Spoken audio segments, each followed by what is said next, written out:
Hey, what is going on, guys? Welcome back to another PS4 jailbreak tutorial. So in this one, we're finally going to be covering how to install Linux on 11.0 or lower. One of the biggest things that you can do with your jailbroken PS4 is run a full Linux distribution on it. Now, this does not replace or overwrite the PS4's operating system. This is just set up as a dual boot so that you're adding extra functionality to your PS4 and not removing any existing features. So you'll still be able to use your PS4 normally, but you can also boot into Linux and do things like access a proper web browser, use it as a desktop computer. You can also run games, PC games on your PS4, like how about running Halo on a PlayStation 4, which is always fun at 60 FPS, as you can see. You can also run other emulators that you can't normally run on the PS4, like the Dolphin emulator to allow you to run Wii and GameCube games on your PS4. And then, of course, you can also run Cemu, a Wii U emulator, although that is pushing it a little bit. It kind of struggles to run games from the Cemu emulator, but it is possible. So lots of extra functions you can get when you run Linux on your PS4. And in this video, I'm going to show you how to fully set that up. Now, before we get into it, there are a few requirements. You are going to need a USB keyboard, at least to set up the distro. Once it's set up, you can use a Bluetooth keyboard and mouse if you want. You don't actually require a mouse because you can use the touchpad on the PS4 controller, but a USB mouse would be preferred if you do have one. And also, some PS4 models cannot install Linux to the internal hard drive of the PS4. So for those models, you will need a USB drive for your Linux installation. Okay, so we'll start on the PS4. We need to get a few things configured. We're going to head into our settings. We're going to scroll down to System Settings and then make sure that Enable HDMI Device Link is disabled or unchecked, and make sure that Enable HDCP is also unchecked right here. And then from there, we need to head up to our Sound and Screen settings, go to our Video Output settings and change the resolution from either automatic or 4K down to 1080p. Because you will not regain a signal when booting into Linux if you have it set to 4K. It needs to be set to 1080p. That is a requirement. We also want the RGB range set to full. This isn't a requirement, but when it's not set to full, then when booting into Linux, you can have it seem really dark, like the screen is really dark, like the brightness is turned all the way down, unless you have RGB range on full. You can see the two options there side by side. So that's why I have that on full. We also want HDR turned off as well. And I just have deep color output also turned off. So those are the settings that you want to have set there.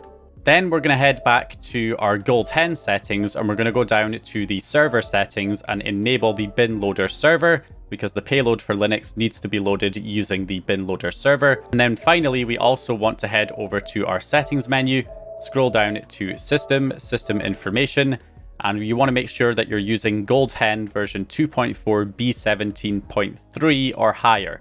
So nothing lower than B17.3. So make sure you're using the most up-to-date version of Gold Hen. And also you want to note down the South bridge that shows up at the bottom there. So Belize 2 in my case.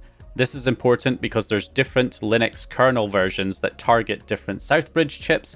And you want to make sure that you are downloading the correct kernel version for the chip that you have. So take a note of the Southbridge chip that you have. In my case, it's Belize 2. Okay, so if we switch over to the computer, there's three things that we need to download. We need our distro that we want to run on the PS4. We need our kernel image, and we also need our interim FS file, which is kind of our intermediary shell that we can use to boot into Linux. So we need all three of those things. So we can head to ps4linux.com/downloads. And in here, you have a bunch of different distros that you can download. So there's a lot of Arch-based distros. We've got Fedora-based distros and Ubuntu-based distros here. Now, I'm going to use Fedora 38 by DF Oz. The reason for this is that it's pretty easy, user-friendly to get set up and update. And also it is good for gaming because it has LXDE pre-installed, it has low idle RAM usage, and it's got a lot of good pre-installed things. So generally it's a pretty good one to use, so I'm going to go for that. I wouldn't really recommend Arch-based distros for beginners because they are a pain in the ass to update, especially since a lot of these were made many months ago, sometimes years ago, and they're very difficult to update. And another option would be Pop! OS. There's Pop! OS 22.04 by Noob404. This is also a good distro to use. However, it does have high idle RAM usage and is not the best for gaming. So because we want good for gaming, plus also easy to update and maintain and install additional applications, we're going to go with this Fedora 38 distro. So this is the one I'm going to select, but you can pick whichever distro you want to use here. So from here, what we want to do is go down to the download section, download Fedora 38. So download the actual operating system file itself from the Mega or MediaFire link. And then we also want to download the kernel that goes with it. So this is the kernel/bz image. And there is, as you can see, different versions for different Southbridge types. So if you remember, mine was a Belize 2, which means I would download this kernel image for Belize systems. So if you have a Belize Southbridge like me, you would download this one. And if you have a Baikal Southbridge, which is, I think, just PS4 Pros, certain PS4 Pros, then you would download one of these kernel images. So download the kernel image that matches the type of Southbridge chip that your PS4 has. And we also want our interim FS file, which I will leave a link to here on MediaFire. You can also download that. Now, in addition to that, there are some additional kernel images here, which I will leave linked in the description.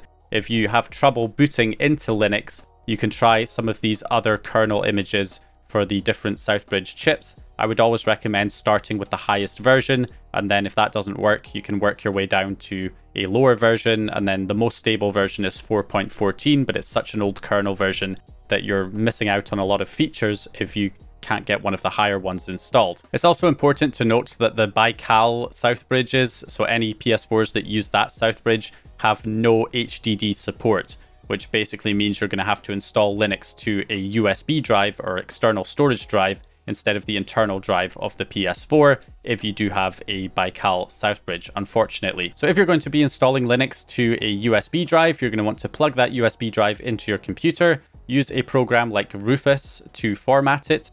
So we're going to open up Rufus here. I'll leave links obviously for all of this stuff down in the video description. We're going to list USB hard drives, select your USB drive in the device list. For the boot selection, you're going to select non-bootable, and then make sure partition scheme is set to MBR. And we also want the file system set to FAT32. It can be large FAT32 or regular FAT32.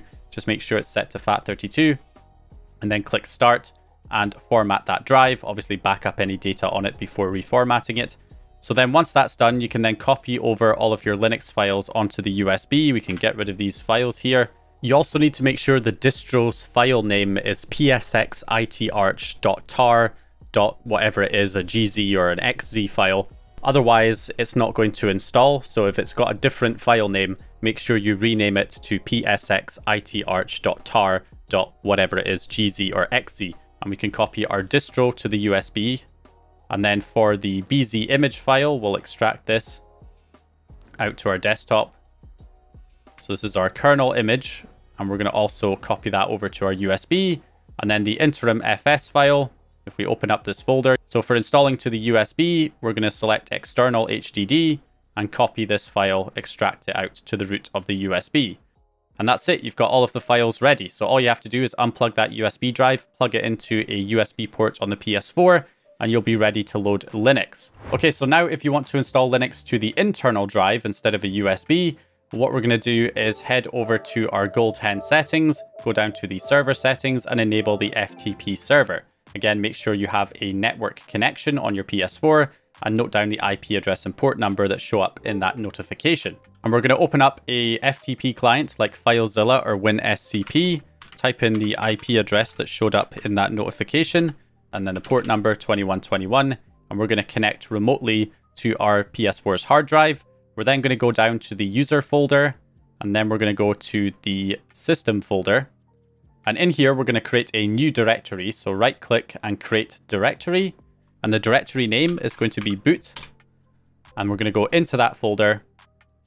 And then we're just going to take our BZ image file and copy it inside. And we're also going to take our distro and copy that inside. And while that's copying, we're going to take our interim FS file. We're going to open up the zip file. We're going to select internal HDD this time. And then select your Southbridge type, Aeolia or Belize. In my case, mine is a Belize 2, so I'm going to select the Belize one and extract that out to my desktop. And then we can also copy this over to the boot folder on our hard drive. And now we have all three of those files in the boot folder in user system boot. So that's what we want there. So from here, we can exit out of our FTP. So you want to make sure that your PS4 again has a network connection for loading Linux, since we're loading it from the bin loader. So we have a valid IP address in there. Okay, so now we're actually ready to load Linux. So make sure your USB drive is plugged in if you're loading it from that. Make sure you have the files copied to the boot folder on the hard drive if you're booting it from the internal drive. And we're going to open up the internet browser now. And we're going to go to the website es7in1.site from EchoStretch. This will index a couple of exploit hosts that we can use on 11.0. We're going to head over to Chameleon's host here and press X on that. And from here, we're going to go to our Linux VRAM payloads. So here we have all of the Linux payloads. So all you have to do here is select the one that matches your firmware version. So I'm on 11.0, so it'll be one of these 11.0 payloads. And you also want to select the 1 GB VRAM payload, which means 1 GB of the system memory gets allocated as video memory and the rest is allocated as system memory. But once you have successfully installed the Linux distribution, the next time you want to boot into Linux, you can use one of the higher VRAM payloads. The 2 GB VRAM payload is recommended once you have Linux installed. But to install Linux in the first place, we are going to have to run the 1 GB payload. So you're going to run the 1 GB VRAM payload, the payload received message pops up, and then you should get a black screen. So now you just need to wait and hope for the best, because these Linux payloads are not perfectly stable. So what might happen is the LED on the PS4 might just turn off, which means it's crashed and you'll have to turn it back on and try again. Another thing that can happen is it can get stuck on a white LED, which also means that it's frozen and you'll have to try again. What you're looking for is for the LED color to change to a blue LED and kind of flashing purple every couple of seconds. If you see that, that means it's actually successfully booted into the Linux shell. And if you don't regain signal after about 10 or 20 seconds, then there may be a misconfiguration in terms of the settings. Remember, you have to have it set to 1080p and have HDCP turned off and all of that stuff that we showed in the beginning. Make sure you've done that, otherwise you will not regain a signal after booting into Linux. But if you have everything set up correctly, it should eventually regain a signal and boot you into the shell, as you can see here. So at this point, you're going to want to plug in a keyboard into your PS4 and start typing. Make sure you can actually type, because if you try and type a key and then the console just immediately turns itself off, that's usually a sign that you have the wrong kernel version for the type of Southbridge chip that you have on your PS4, and you'll have to try a different BZ image file. So the command to install the distro from a USB drive is going to be exec space install -psxitarch.sh, and then you hit enter, and that should automatically start unpacking the distro. If you are installing to the internal hard drive of the PS4, then the command is going to be different. It's going to be exec space install -linux-hdd.sh and press enter. And then it will ask you the amount of storage you want to dedicate to the Linux install on the hard drive. So just make sure you enter a number that is sensible. So, I have a terabyte hard drive in my PS4 Pro. I'm free to say give it about 200 gigabytes to dedicate to my Linux install, and I'll press enter. And then after about a minute or so, it should eventually start unpacking the distro, just like it does when installing from the USB method. So there it goes there. It's now unpacking everything and installing the distro to the internal hard drives. So that's how you install to the internal drive as well as from a USB. Once the installation is finished, it can take a while, can take anything from say 15 to potentially half an hour, depending on the speed of your drive that it's installing to. But once it's finished installing, it might just boot you straight into the distro. If it doesn't, it might put you back to the shell here to enter another command. You're just going to want to type in the resume-boot command a few times until it eventually starts booting into the distro. And then another problem that I also run into on my PS4 Pro, this probably won't happen for you, it depends what PS4 you have, but in my case, I do not regain a signal. I just get stuck on this blank screen, this black screen, after it tries to boot into the distro. The fix for this is to refresh the HDMI input, which you can do by unplugging the HDMI cable and plugging it back in on your PS4, and then it will go to no signal. From there, I can hold down the Control and Alt key and press F2 and then F1, and that will switch. F2 switches it to the text only terminal, and then F1 will switch it back to the graphical user interface, and that will refresh it so that I can regain a signal. Something that most people probably won't have to deal with, but from whatever reason my PS4 has that issue, so that's how I can fix it. Okay, so now we can log in, select our account here. The password is PS4 Linux, but you can find the password for your distro next to the download on ps4linux.com. Okay, so firstly, I'm just going to make things a little bit bigger. We'll go into Preferences, Customize Look and Feel, and then we will increase this to, say, maybe 14. Make things a little bit bigger, easier to see here. So now you can get connected up to your network by clicking on the network icon and selecting your wireless network. Or if the drivers are not working, you'll have to use an Ethernet cable instead. With that, if we open up our menu here, we've got quite a lot of options. So we've got accessories, got a bunch of options here in the accessories. We've got our games, we've got the Cemu emulator built in for running your Wii U games. We've got the Nintendo 3DS emulator, Citra also installed. Lutris is also installed.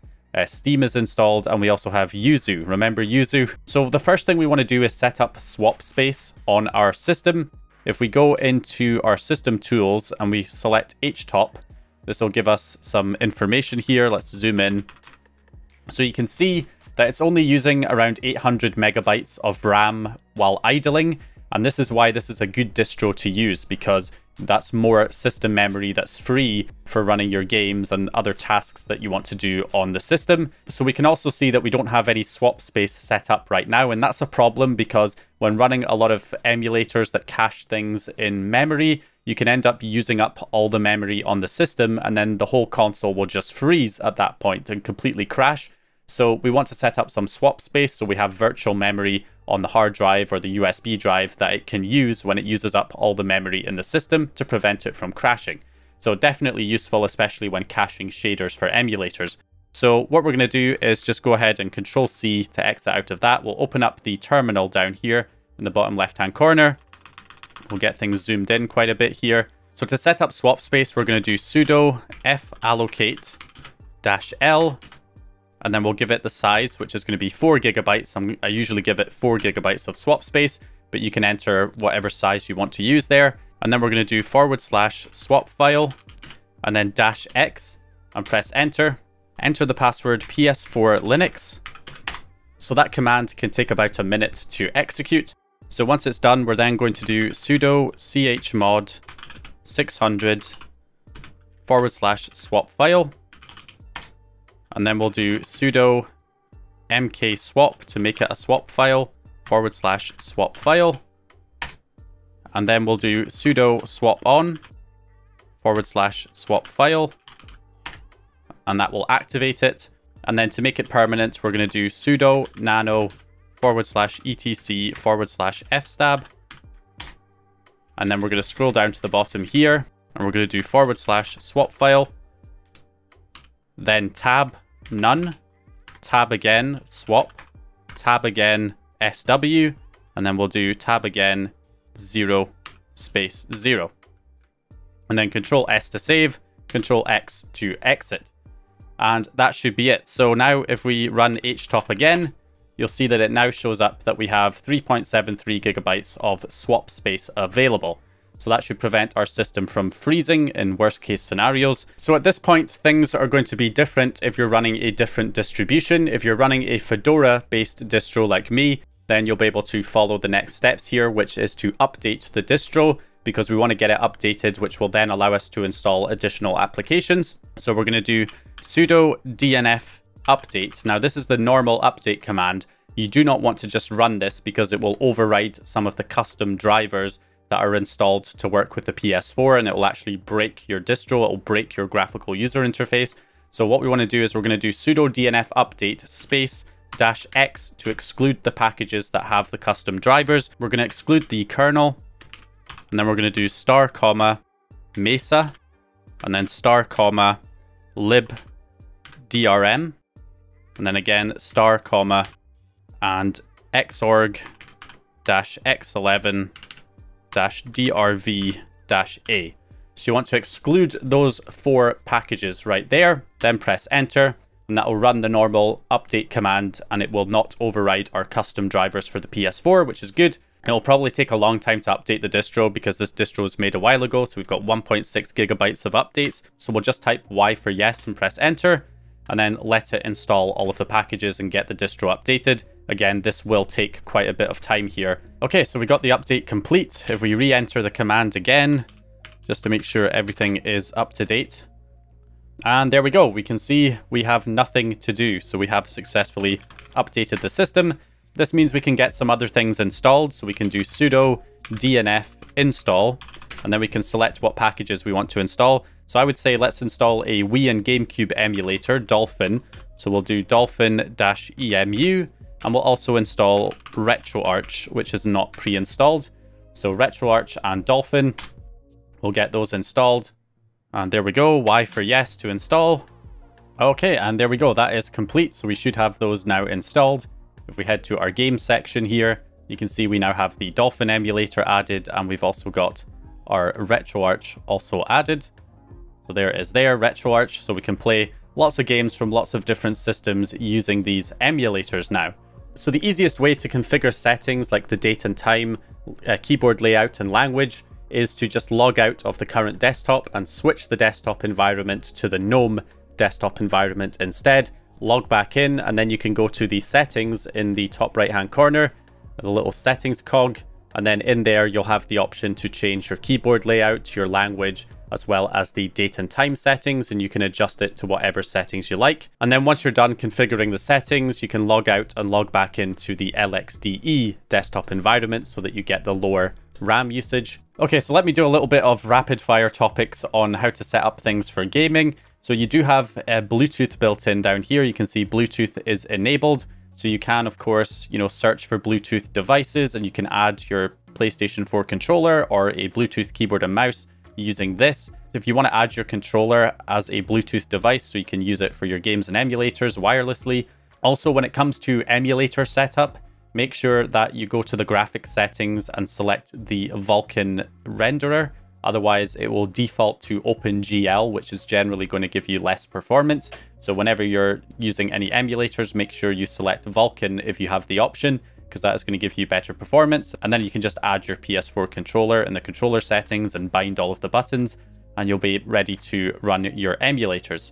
So next, we also have Steam, of course, for running PC games. So when it comes to Steam, you want to enable Steam Play so that you can run games that only have a Windows version on the PS4 using the Proton compatibility layer. You can do this by heading into your Steam settings in the top left-hand corner and going down to the compatibility section and enabling Steam Play for all other titles. It will require a reboot, but it will then allow you to install the Windows version of your games, and you'll be able to run them with Proton.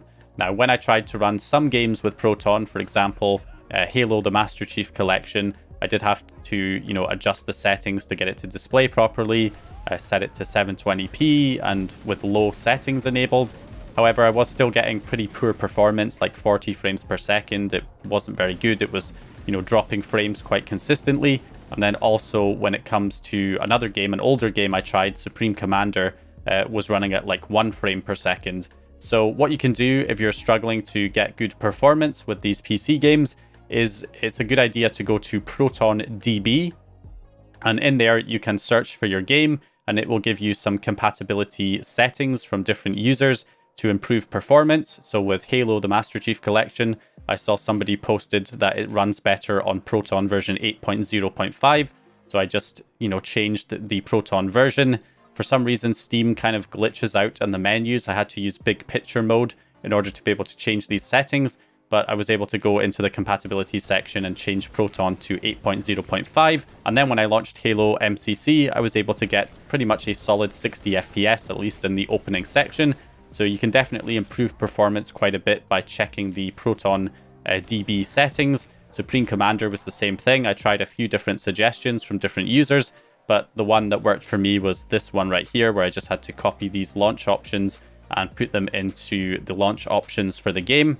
And then also I used an older version of Proton that was suggested, and I was able to get good performance on that game as well, when previously it was only working at like 1 frame per second. So definitely worth going on ProtonDB, finding out what the best settings are for your game, and then setting things accordingly, and you'll be able to get decent performance with those games. So in the other section, you have access to the Snap Store, which you can use to install additional applications. You also have PS4 fan control, which you have to run from the terminal by doing sudo space PS4 fan control. That will allow you to adjust the temperature. So you can actually adjust the fan speed based on a temperature threshold, which is pretty useful. And then you also have Lutris to run non-Steam games from other launchers like Ubisoft's launcher, EA's launcher. And finally, when it comes to returning back to the PS4's operating system, you can just click here and log out, and then you'll have the option to shut down or reboot. And if you select the option to reboot, it will just return you back to the PS4's operating system. And then you'll be back on the PS4 again. When you next load Linux after it's been installed, I would suggest running the 2GB or higher VRAM payloads because it's already installed now. If it's installed to the USB, you'll still need the USB plugged in, but if it's installed to the hard drive, you should be good. So all you need to do is just run the Linux payload, and once the payload loads, it will boot you into the shell, but it should automatically then boot you into the distro afterwards. So you shouldn't have to type any commands or reinstall anything. It should just boot you automatically into the distro when you next load it. So that's how you easily switch between the PS4 operating system and the Linux distribution. So yeah, that's basically it. That's how you get a full Linux distro running on your jailbroken PS4 on 11.0 or lower. Hope you guys enjoyed this one or found the information useful. If you did, please leave a like and subscribe. And once again, I'll hopefully see you guys in the next video.